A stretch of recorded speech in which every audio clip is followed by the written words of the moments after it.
Okay, let's try this again. On March 25th, 2023, only a little over 2 years ago, actor Jonathan Majors called 911 after returning home to find his girlfriend, Grace Jabari, on the floor of their walk-in closet, in an unresponsive state, nude from the waist down.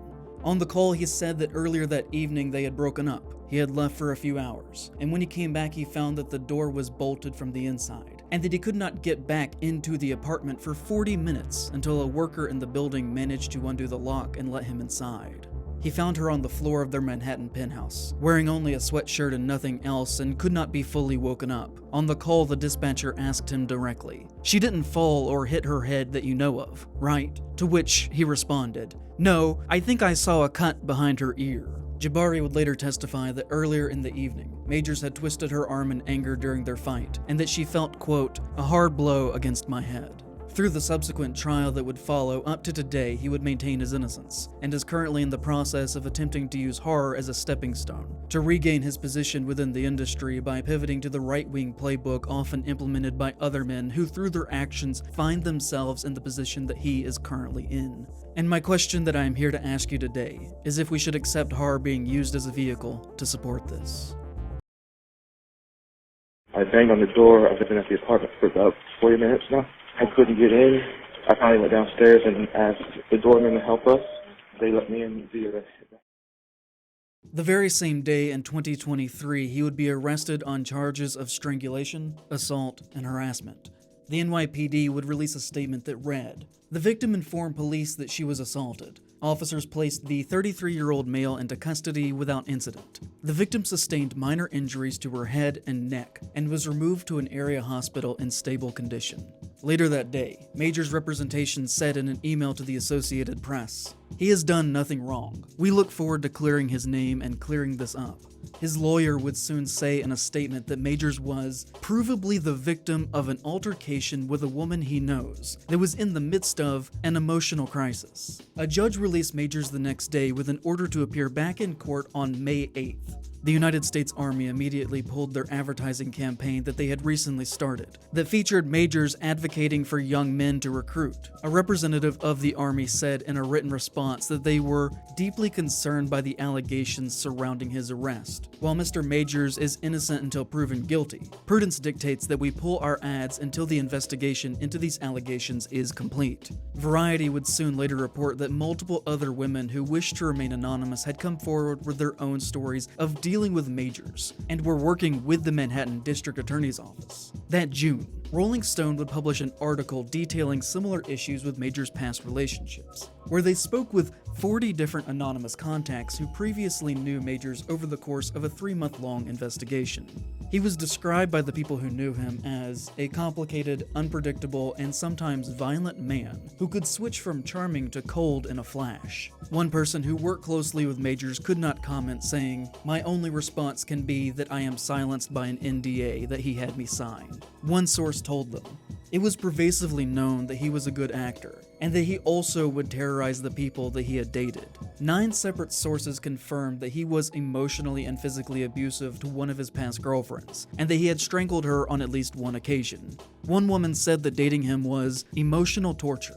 One person who knew Majors through 2 different relationships said, "My experience in dealing with him and watching him in relationships with several women is really upsetting. As an outside observer, it made me uncomfortable." One person claimed that Majors got into a physical altercation with someone on the set of the film Magazine Dreams. In response to questioning over this, his representation said, "Everyone who has worked with Mr. Majors knows that he employs an immersive method acting style. And while that can be misconstrued as rudeness at times, those who know Mr. Majors and work in the industry have attested to his dedication to his craft as well as to his kindness." Which I will editorialize here to point out that method acting has historically been implemented as a sort of get-out-of-jail-free card excuse by offenders to temporarily get away with erratic and unacceptable behavior in the name of art. Such as Jared Leto having used condoms sent to Will Smith on the set of Suicide Squad, later saying the following to try and normalize this: "I did a lot of things to create a dynamic, to create an element of surprise, of spontaneity, and to really break down any kind of wall that may be there." Shia LaBeouf also famously tried to excuse his on-set treatment of those around him on The Method, as did Jim Carrey on Man on the Moon. There are just many such cases, which obviously is in contrast with other performers such as Heath Ledger and Christian Bale, who never had any complaints lodged against them as far as I'm aware, but similarly used method as a means to reach their desired place to discover character. There are clear and obvious examples of this technique being used that do not involve being abusive towards the cast and crew, and should not be looked at as a blanket excuse to get to do as some have done in the past. A fellow actor who decided to remain anonymous said of Majors, "There's this don't step out of line with him, just do what he says sort of thing. There's an energy and culture around him that you really didn't cross the lines that he's created." Another person who worked on magazine Dreams said, "I've heard of different method actors and how their behavior is, but none of them are violent or rude toward their crew. Majors was completely disrespectful and kind of violent towards everybody. It put everyone on a stress level because we couldn't do our job because we were afraid we were going to get hurt." According to the article, he had a reputation early in his career of making people in lower positions on film sets cry by berating them verbally for things that they had done wrong. One person would say on this, "It started to become borderline abusive. It seemed like it was some kind of sick pleasure that he took out of once these girls cried. He did it to people who he could tell would be too afraid to stand up for themselves." Another source described how he was able to get away with this behavior for so long by saying, "He's an incredible manipulator. He's a master at knowing what people want to see." Another source said on everything involved with this, "No one is surprised that this is coming out. It always felt like it was a matter of time because his behavior never changed. He's kind of a bad dude, and now it's just catching up with him."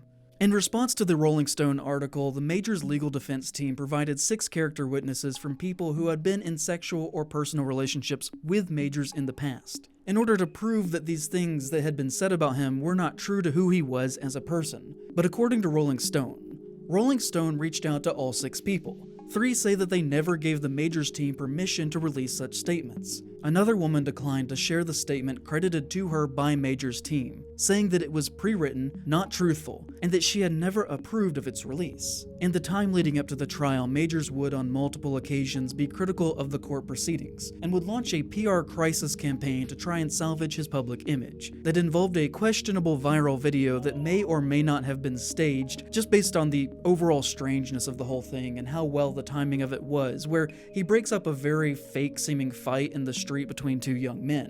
His legal counsel leaned into trying to make the trial about race as well, as Majors is black and Jabari is white, and they would say at one point, he called 911 out of a concern for her, and his fear of what happens when a black man in America came true. And still to this day, amongst his defenders, there's a commonality that you can find in their arguments against those who criticize Majors, such as the recent cover story of The Hollywood Reporter, where they put forward the names of white Hollywood actors who had also had domestic abuse charges against them, who did not suffer similar scandals to the degree that Majors had, and were able to make, career recoveries. One of which that they listed was Mel Gibson, who I would argue did have a much larger scandal and also was never able to recover from it fully. And I'm not saying that race isn't playing here at all. It certainly 100% is, and I at no point wish to appear as if I am downplaying anything related to that. I'm not really qualified to talk about that, and so I'm not going to, except to say that it is absolutely clear that a large part of the mainline spectacle that was at play here was due to the fact that a famous black man at the top of his game was violent against a white woman.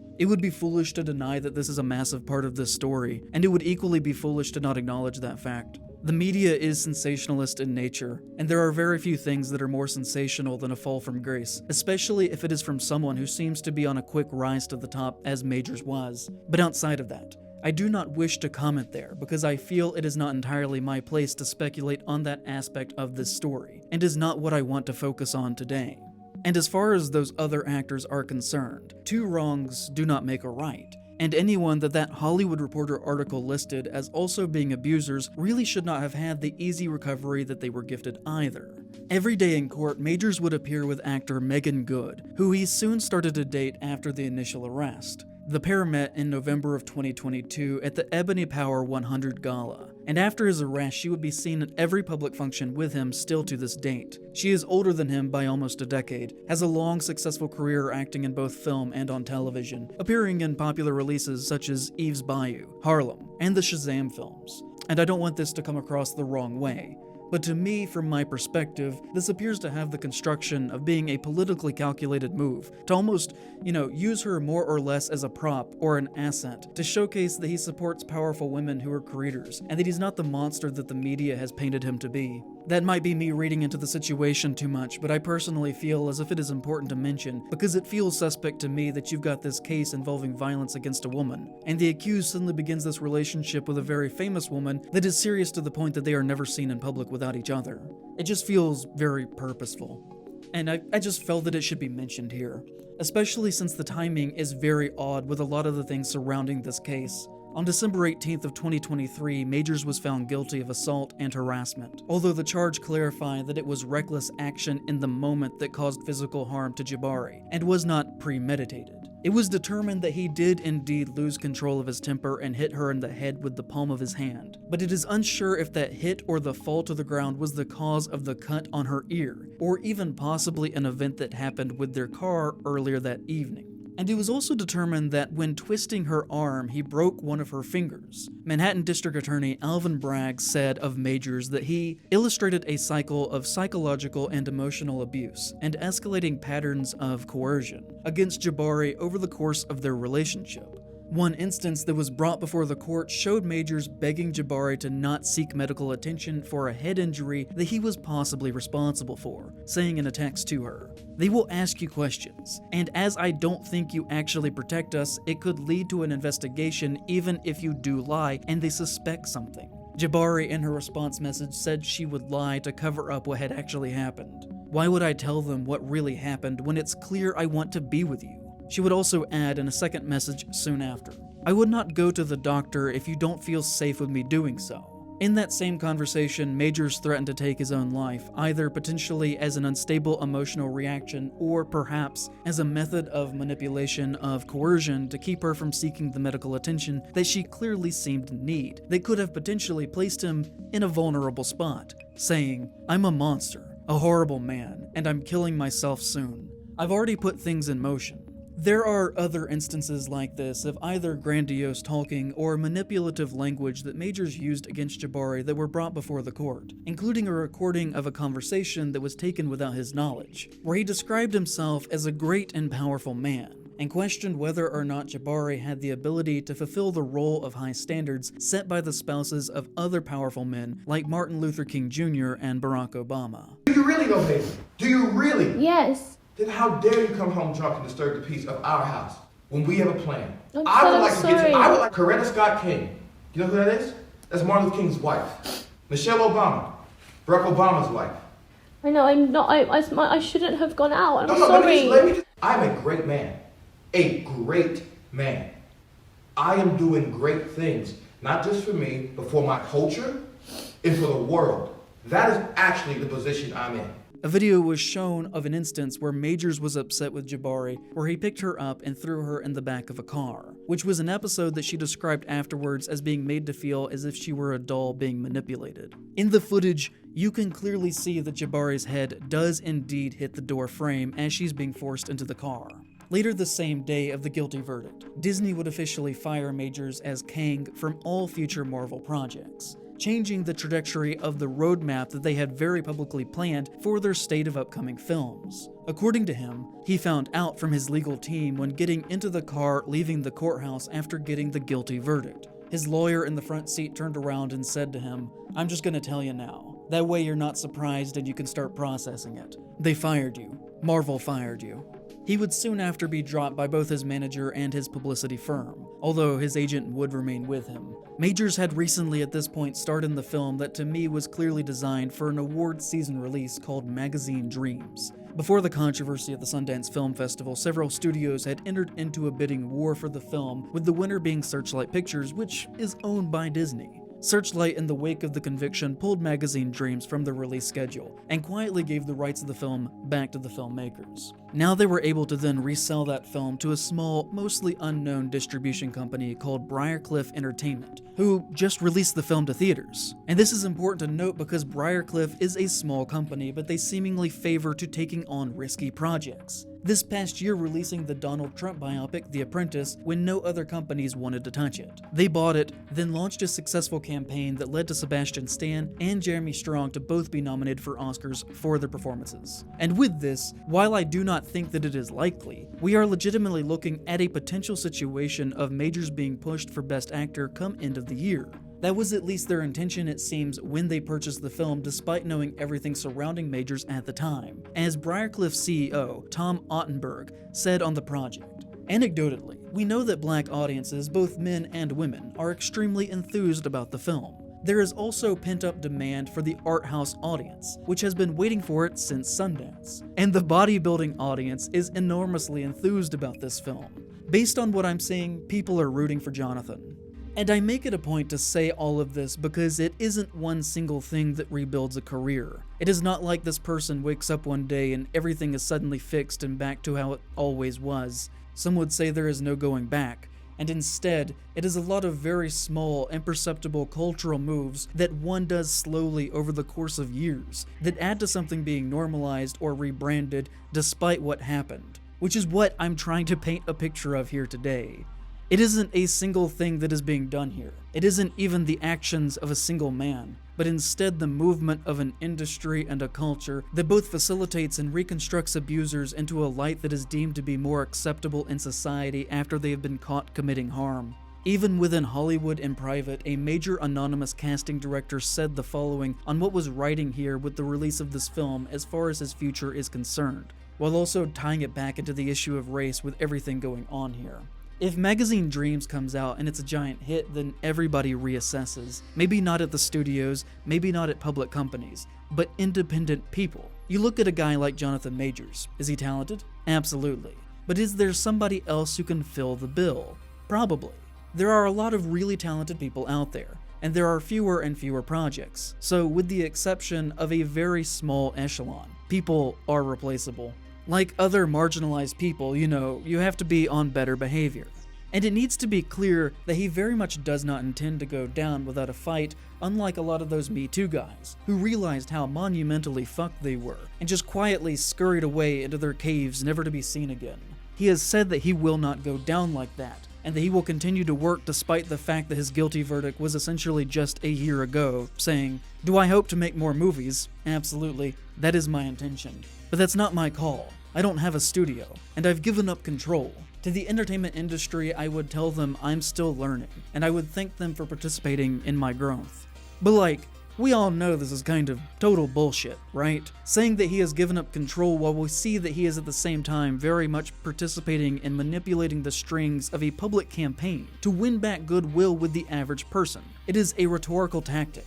And from his actions, he has clearly not just given up steering this ship back into what he sees as the right direction. And I think there needs to be a distinction made here about how he's trying to do this, as it isn't quite as overt as, say, a Russell Brand-like figure, who got outed for being a sex pest and then immediately started praying with Jordan Peterson and Tucker Carlson, and hanging out with RFK and Dr. Oz, and doing weird modern guru shit like selling mystical rocks that have been formed into amulets that will protect you from telepathy or Wi-Fi or whatever the fuck they're afraid of at the moment. I don't hate religious people at all. I must reiterate that I myself am a Methodist, which is something that I only ever bring up when criticizing Christians because people think that I blanket hate all Christians, which is far from the case. I just don't like the hypocritical ones, which unfortunately kind of seems to be a great deal of them.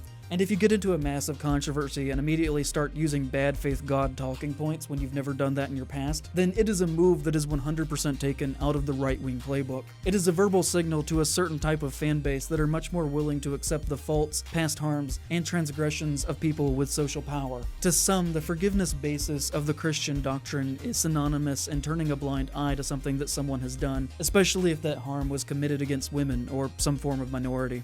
And while it isn't as cartoonish as what Brand does, we will see that Majors does implement a soft version of that very same thing. Where someone like Brand goes big, Majors goes small and more subtle. And there's a danger in that because over time, as we will see here, it works. On January 8th of last year, he would start his campaign to rebuild his public image, not even 1 month after being convicted. He said to Good Morning America on his future of working in Hollywood again, and if he deserved a second chance again with his career.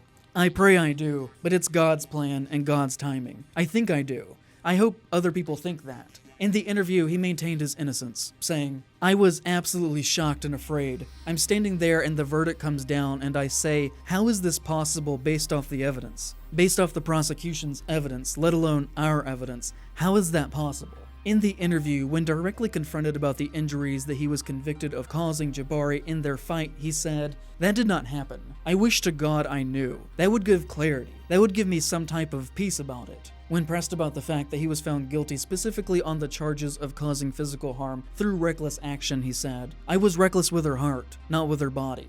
Which, is a fucking insane thing to say. When asked if he has ever had issues in the past with domestic abuse, he responded, "I've witnessed it, but I've not participated in it. I've been smacked up before, but yeah, I've never exercised it." On April 8th of last year, Majors was sentenced to 1 year of a mandatory counseling program, avoiding prison completely. Judge Michael Gaffey, who presided over the case, came to the distinction that the crime did not warrant jail time because Majors was a first-time offender with no previous criminal record. Majors was to attend weekly meetings with a counselor in Los Angeles, refrain from contacting Jabari under any circumstances, as well as providing documentation that he was continuing to see a private therapist. And if he failed to meet those conditions, he would then be sentenced to a year in prison. Majors maintained his innocence throughout the proceeding and never actually admitted fault for anything, even going so far as to not have an official public statement after the trial out of a fear that those words could be used against him in a civil suit at a later date by Jabari.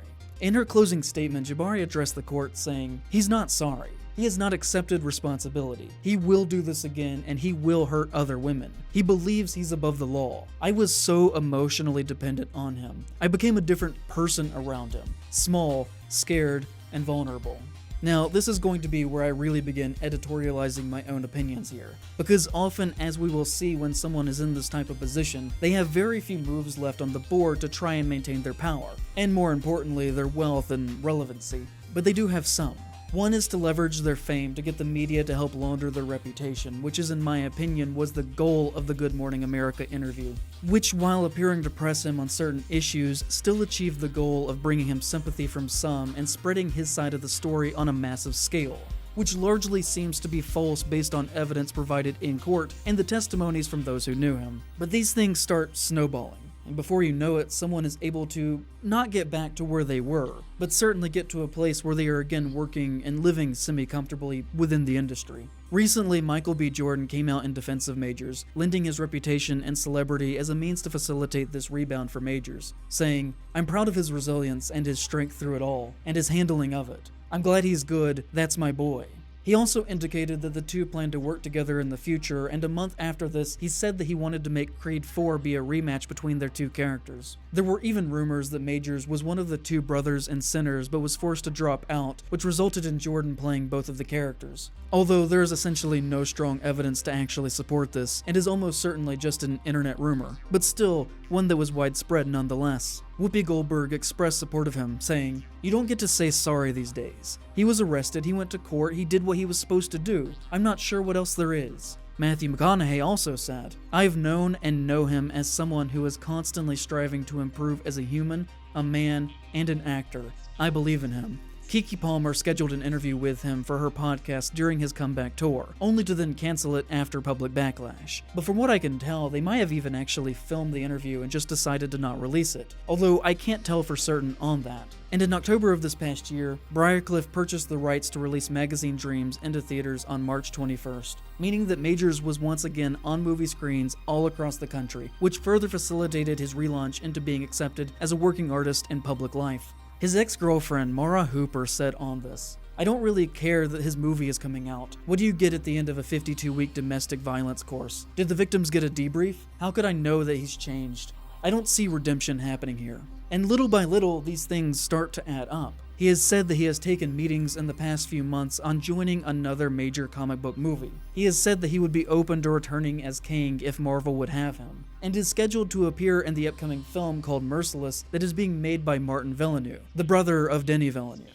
as well as in the film True Threat that is scheduled to begin production soon. But all of this did hit a snag recently, as after he launched his PR campaign, more evidence began to publicly come out about him, which made people who had been defending him for weeks look quite foolish. As after everyone unprompted came out of the woodwork to lend their celebrity to launder him, an audio clip was released by Rolling Stone, where Majors admits to once strangling Jabari. In the clip he says, "I'm ashamed I've never been aggressive with a woman before. I've never aggressed a woman. I aggressed you." To which she says, "You strangled me. You pushed me against the car." And in response to that, he tells her, "Yes, those things are under aggressed." When asked directly about these leaked audio clips that surfaced right as Magazine Dreams was released, he had the following to say.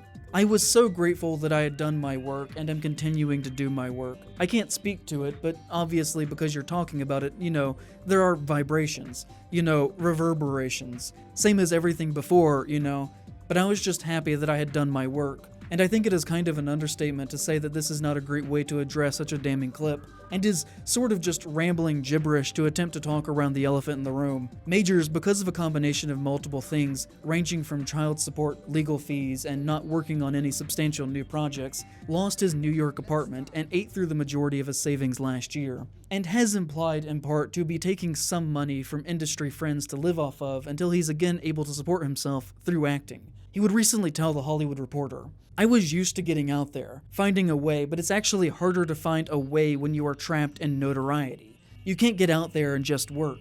And this finally ties into horror and why I am even going through the effort of making this video today, where we find him trying to make this comeback a reality, while simultaneously needing to generate a lot of cash very quickly in a short amount of time to facilitate that. And there are a number of ways that he is attempting this, such as the fact that he has stated that he is in the midst of starting his own online fitness program for men, but there's another big one that we're going to focus in on today. On that note, if you enjoy my work and would like to support me on Patreon, you can do so by going to patreon.com/praiseofshadows. There you can get early access to all of my work and input on some of my future projects that I take on. Today I would personally like to thank Chantel Davis, Chris Sherman, CJCW, Clean Hotel Room, Comrade Junkie, Connor McKenna, and Courtney Stapleton. So, I don't know if you remember this or not, but last year I made a video called The Guest of Honor that was totally 100% just a standalone video that didn't really get a whole lot of attention, that talked about how the convention and horror event company Mad Monster Party was facilitating the attempted public relaunch of the career of Kevin Spacey. And not only that, but also seemingly mocked the public backlash that they got from doing it, totally embracing the idea that they were being outright villains, supporting a man who very publicly had his career ruined for well-documented violent sexual crimes, some of which were committed against children. Well, I don't know if you're going to believe this, but they did it again this year, and you're never gonna guess who they did it with. Now, first of all, the question should be asked outside of allegations of criminal behavior if it is even appropriate to have Majors at a convention supposedly based around horror media in the first place, based solely on his body of work. Despite his fame, he actually has appeared in very few films. He is primarily known for his work as Kang in the Marvel stuff. He is known for his role in Creed, and like Spacey, as far as I can tell, has only actually appeared in one single outright work of horror, the HBO original series Lovecraft Country. And so on that front alone, it seems bizarre to tarnish your reputation for someone who isn't even a horror personality. It just seems like you're trying to do it to make a statement rather than actually having anything to do that remotely pertains to horror. But what do I know? For instance, pretty much every other guest there had a strong connection to horror. You had Brooke Bundy from Nightmare on Elm Street 3, Darcy the Mail Girl, Brad Dourif, Robert Englund, Fiona Dourif, Megan Good, who was in Saw 5 but was only there because of Majors. You had Danielle Harris, Ken Kersinger, who was Jason in Freddy vs. Jason, John Russo, who co-wrote Night of the Living Dead, Toy Newkirk from Nightmare 4, Mira Sorvino from Mimic, Brooke Thesis from Nightmare 4, Lisa Zane from The Final Nightmare, Billy Zane and Amanda Weiss from the original Nightmare on Elm Street, among a few others. He was essentially the only one who did not fit the tone of the show, and I also think that it is important to notice that the vast majority of the guests were all women. Okay, so on the business front, let's say that theoretically, conservatively, he tables at the convention for 8 hours on Friday, Saturday, and Sunday, where he will sign something every 10 minutes and will take 50 photos each day, which is approximately one photo every 10 minutes. According to The Hollywood Reporter, he sold autographs for $140 each and photographs for $160. So considering that would be 144 signatures, which would generate $20,160, and another $24,000 for photographs, for a combined total of $44,160 made just in that weekend at one convention, before any expenses for travel are taken out of that. And that is on the conservative estimate of things, as the line for his table was extremely long the entire time that I was there. And in reality, he was probably taking more than 50 photos every day and was probably signing much more than one item every 10 minutes. We're not talking about a small amount of money here, but instead probably more than a year's salary for the average American worker made in just 3 days. And if he does, say, 12 conventions over different weekends throughout the year around the country and makes the same amount of money at all of those conventions, then based on our very conservative estimate, then that is a total of roughly $530,000 made in a year with pretty minimal effort outside of his other business ventures. Which is not the money that he was making at Marvel, but is still a hell of a lot of money. More than Scarlett Johansson got paid to be in Iron Man 2, more than Robert Downey Jr. got paid to be in the first Iron Man, Chris Evans in the first Captain America, or Chris Hemsworth in the first Thor. Certainly enough money to live off of, with enough on top of that to invest where a great deal of more money could potentially be made. And my question today is, should a horror convention that is representative of the horror community at large be publicly facilitating that kind of income for someone who has the clearly documented history that he has? Should they be taking advantage of his celebrity status for money in exchange for laundering his reputation and giving him a step back into being a working actor in films? Should we be co-signing people who have been legally determined to hit women and alleged by those who knew him to strangle others among other abusive acts? Because from where I stand, this is a deeply shameful thing for a horror company to be doing that cannot be accepted. We aren't talking about something that is ancient history here, where a person has potentially grown and changed. He just got convicted last year. He literally just got done serving his sentence, and at the time of his convention appearance, he was still serving it and has not once ever truly admitted fault in any way. Is this what horror really should be about? What are we even doing here? Should we be supporting this kind of behavior? Because I don't think so. And furthermore, I think that doing this the very year after facilitating the same kind of thing with Kevin Spacey appears to be a deliberate political message about the kinds of things that one can do in Trump's new America. And I think as a result of that, as a community, we should not support Mad Monster. I do not think that we should attend their events. I do not think that we should table at their conventions, and vendors should avoid booking with them out of a fear of their reputations staining their own. But that's just me. So I wanted to talk to a few people about this and see what they had to say about it. And I thought that if we're having a convention for canceled people, then just maybe they'd like to have me too.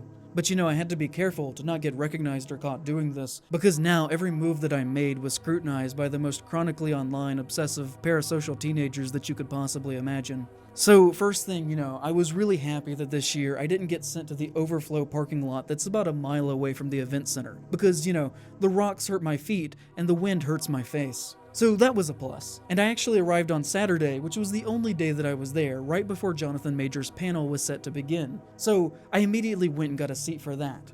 But this year, there was something a little different, and that on the door and all over the walls of the Q&A area, there were these big signs saying no video recording or photography allowed. They also mentioned this over the loudspeaker before Majors took the stage, and the moderator also made it a point to remind everyone of this as well before the Q&A began. And I just have to wonder what caused this new policy. If we aren't participating in something that we know is deeply shameful, then why are we not allowed to record or document that it ever happened? Now, a sign like that in a private ticketed event like this is actually, from what I can tell, a legally binding thing. And I'm not looking to get into trouble, so I did follow the rules, even though it is true that I did initially go with the intention of filming the Q&A and showing you the pertinent parts here. So I guess they got me there. But luckily, at least, I was there jotting down notes, so I can personally tell you what happened in that room. And truthfully, the grossest part of the whole event happened right as Majors took the stage. The moderator said to the crowd, "We're going to have a really good time here. Just remember though, there is no videoing during any of the panels today.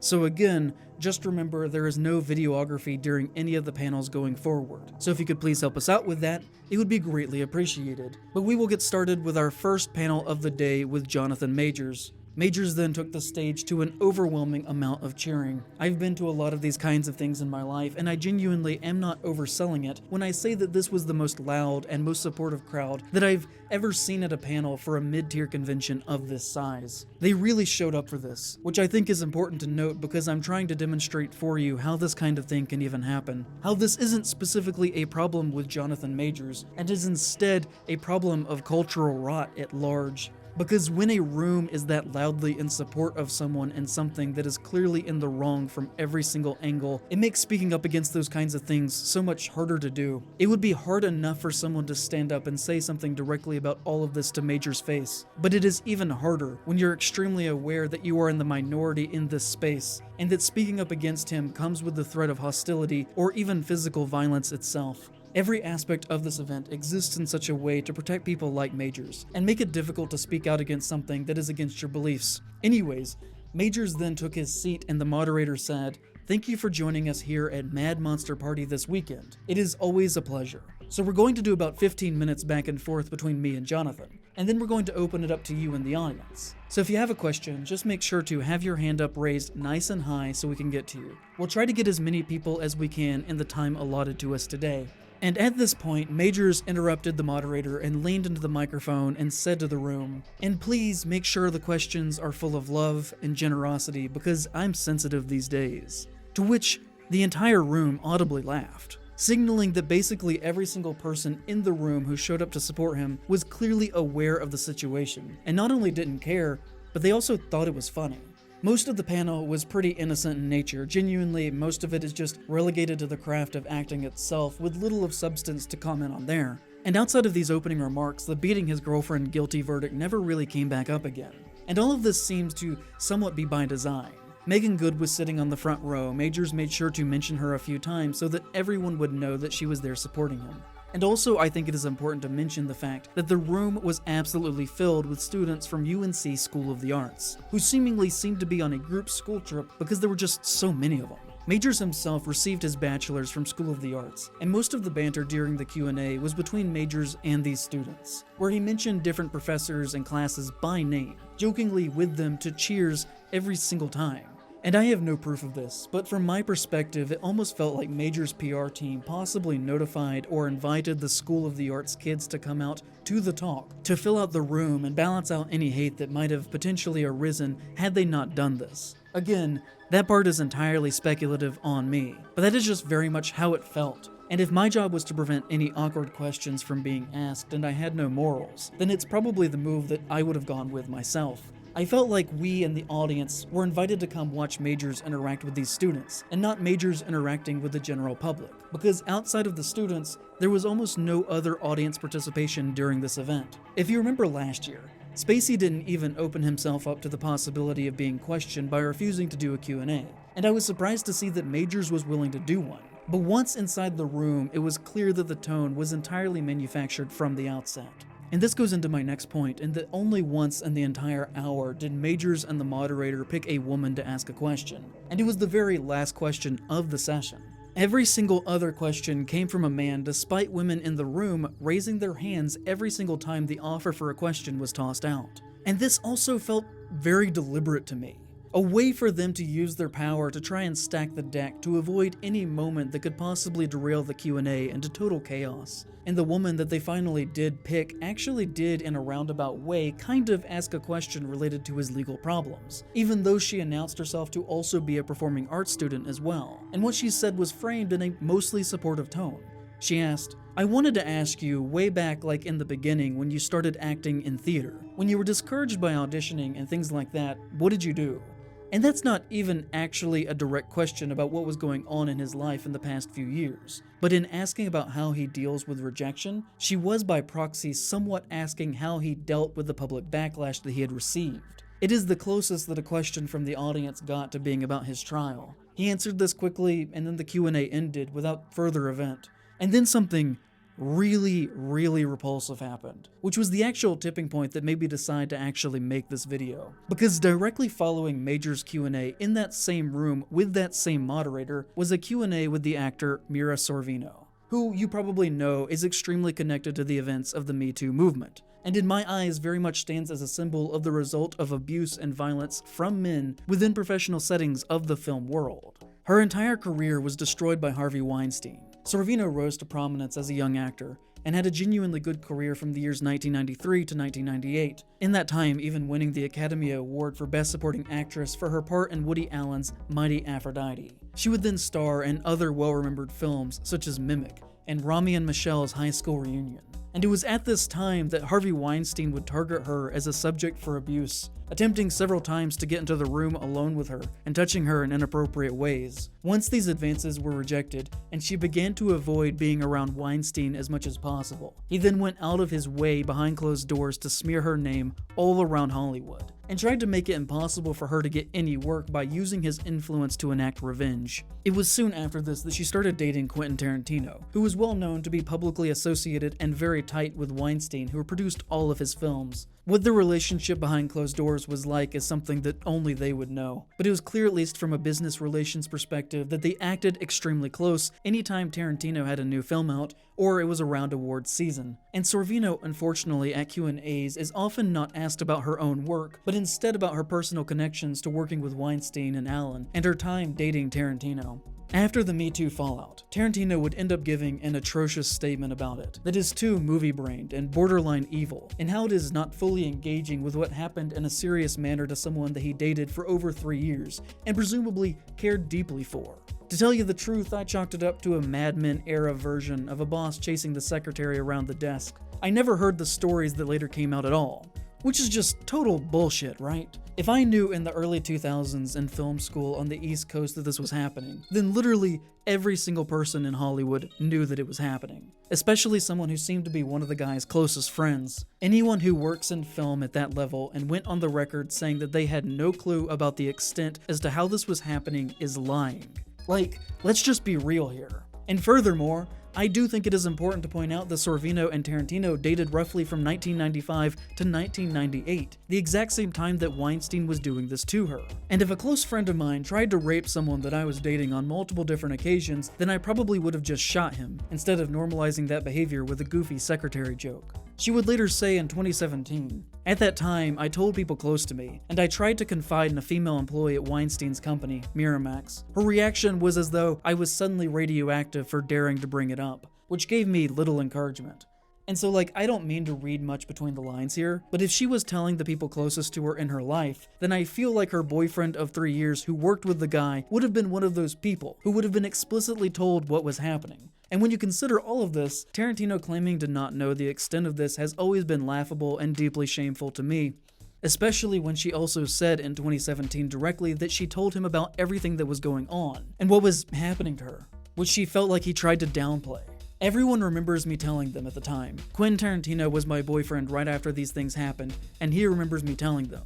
She said that he responded to this in the following way. Quentin thought that he was really crushing hard on me. That was his interpretation. She also even believes that the treatment she received from Weinstein was not as severe as it was to some others out of a fear on Weinstein's part of alienating Tarantino, who brought a great deal of prestige and money to Miramax. Around this time, The Lord of the Rings was gearing up to shoot, and Weinstein personally blacklisted Sorvino from being cast in it, which is something that has been confirmed by Peter Jackson. And in this, in conjunction with what we've talked about with Tarantino a moment ago, you can see how there's this culture of half-truths that people seemingly say to potentially cover their own skins, or create an atmosphere of never-ending plausible deniability, to give the air that they had no clue as to what was happening here. As Jackson was quoted as saying, "At the time, we had no real reason to question what these guys were telling us, but in hindsight, I realized that it was very likely the Miramax smear campaign in full swing. I now suspect that we were fed false information about both of these talented women. But also, it is well documented that one of the ugliest monsters in the Lord of the Rings films was designed to directly mock Weinstein. And that's not speculation. Elijah Wood has literally confirmed this to be true, saying, "One of the orc masks, and I remember this vividly, was designed to look like Harvey Weinstein as a sort of fuck you." And I think that is okay to talk about now. The guy is fucking incarcerated. fuck him. And so, why would you design an orc to look like your boss if you had no reason to suspect that they were committing any harm? Making something solely as a fuck you completely unwarranted just seems like a very dumb move, unless you were actually fully aware of the situation and were expressing frustrations over it. There exists this culture in which people are afraid or unwilling to speak because of a fear of retaliation being placed against them. And this fear even lingers long after the evil has been stopped, as that Jackson quote came after the Me Too movement had already ended and was being said in retrospect. Sorvino would say on this, "I stopped being a viable movie actress. I still did indies and I still did television, but that was very hard." And her career never really recovered, starring in direct-to-DVD films like Multiple Sarcasm, Smitty, Space Warriors, and Do You Believe to Make It By. Just an endless barrage of 30 Rock movies due to no fault of her own, and probably each one being a reminder of what had happened to her and what had been taken from her. I mean, back when the Me Too movement was in full swing, she famously said, "I can stand here before you and say not only was I a sexual harassment and battery victim at the hands of Mr. Weinstein, but I'm also a sexual assault victim, and I'm a survivor of date rape." And so, not only booking Majors the year after Spacey, but then scheduling the Majors panel to directly take place before Sorvino's, and having their table at the convention floor be about 30 feet or so away from each other for 3 days straight, just feels like a gross, unforgivable move. So shameless. I fucking couldn't believe it. And then during her panels, she was talking about her history, and she mentioned that she won an Oscar for a performance in a Woody Allen film. But then she interrupted herself to make a quick point that she has publicly denounced Allen, and has written online extensively about her experiences with Allen and Weinstein, that members in the audience could feel free to look into in their own time after the convention, but that she didn't want to take up time during the Q&A to rehash all of that, as she would like to just focus on only discussing the craft of acting. And when she said this, the room started to clap, and then the moderator shook his head in agreement and smiled and congratulated her on her bravery for doing that and for speaking out publicly against these men, and that it was an important thing for her to do. Literally, not even an hour after he did a softball interview with Jonathan Majors in the same chair. And I don't say it lightly when I say that this was genuinely one of the grossest things that I have ever witnessed in person. I will never forget the feeling that I had sitting there in that room. And so after this ends, I decided to walk around the convention and just gauge the general temperature of how people felt about this. And kind of to my surprise, I couldn't get anybody to talk to me about it. Every time the subject was broached, the person got this terrified look in their eye and acted like I'd just pulled a gun on them, despite the fact that I was actively trying to be as inviting and calm as I could be about it. But there was one thing that was always clear, that even if I couldn't get them to talk to me about it, if they knew who Jonathan Majors was, their nonverbal communication cues indicated to me that they were not happy that he was there, and that they were afraid to talk to me, out of a fear of having personal financial repercussions from doing so. But despite these problems they had with Majors' attendance at the event, they would not go so far as to be willing to talk to me about it, even with the assurance that the quote they gave me would be used anonymously. One vendor did say to me, "I'll talk to you about Trump all day, but I can't talk to you about that." And as the day went on, one thing did begin to dawn on me, and that I believe that one of the factors that stopped people from talking with me about this is the fact that I was a strange man with a camera and a microphone, approaching these women in public who did not know me, asking them to talk with me about a known abuser who was standing in the same room with us, and that they were much more willing to talk to my co-writer and script editor than they were if I myself was present. And so, me and my co-writer were walking around all day asking anybody that would talk with us about this. And in private, one of the headlining guests of the show, one of the main faces on the poster for the event, who was really angry about the situation, told my co-writer in private, "I didn't know Jonathan Majors was here, and I would advise avoiding his table. 1 in 3 women are abused in their lifetime, which would imply at least 1 in 3 men are abusers. This industry is so rife with abuse that if I were to avoid everything that hosts an abuser in this industry, I would be unable to work. It's likely that 50 men in this room are abusers." Okay. So, folks seem to really not like it when I talk negatively about other YouTubers. Apparently it's not very polite, even if what they're doing I think is not so great to do. Don't worry, I got the message on that. So I'm not trying to do that for very long, and I will keep this aspect of it as short as I can, because I'm really trying to focus on the organization itself in this video. But sometimes, to clearly paint how an organization is able to function, you have to talk about the culture that exists around said organization. And that culture does include digital marketing, often through the use of influencers. So I actually do think that this is important to include in this and trying to build this image of how the network around Mad Monster and other conventions like it both profit off it and protect it from valid criticism. And Mad Monster is certainly not the only one doing this. From what I can tell, Jonathan Majors has also tabled not only at events hosted by Mad Monster, but as well as events hosted by Famous Monsters Fest, which was notable enough for The Hollywood Reporter to run an article about it. But in all of this, I think it is important to mention that there is another review from a different horror YouTuber of this event that exists here on YouTube, that is an hour long, that is totally glowing. Was made possible by exclusive influencer access on the part of Mad Monster, even though they did not directly sponsor the video financially, which also fails to mention Majors by name once, despite mentioning basically every other guest that was there. This creator mentions in their video that the line to meet Robert Englund was a day long on Saturday, and when he was ready to meet him, he got escorted to the front of the line, and that he had a lot of privileges like that around the event to get a lot of great footage for his review. So like Mad Monster did not pay for this content to be made, but they did certainly facilitate the right environment for a positive PR piece to be put out about their organization, which is common. This is PR 101 of how to work with an influencer who is more or less willing to be bribed to make a quick video that makes the influencer and the organization both look good. There is a symbiotic relationship there centered around content. Free shit or exclusive access to something that most people are not allowed to have are like the easiest ways to get someone to say something nice about you publicly to tens or hundreds of thousands of people. And this is just a very deliberate thing that organizations do all the time. And while it may not be the case or intention here, who is to say, the result clearly was a piece of media that made them look good as a company, and failed to mention that Majors was in attendance at this event. This is just one thing of many that operates to prop up an organization that is facilitating these kinds of guests, such as vendors who rely on these conventions for their income, who have to compromise their morals in order to attend, as many of them made it clear to me that they did not approve that Majors was there, but they couldn't speak up about it, because they would basically be blacklisted from a whole chain of public events throughout the American South, which, could put them out of business. There is little difference in how this event is operating in terms of how their PR is run than how any other abuser or organization that allows an abuser to continue functions. Anyways, I hope you can see the point that I'm trying to make here. I hope you can see that this is not a good thing to happen, and that this isn't what horror should be a tool to be used for. We're better than this. As a community, we can be better, and we don't have to tolerate it. I think, or at least hope, that this is a sane sentiment to express to most people who are looking at this situation.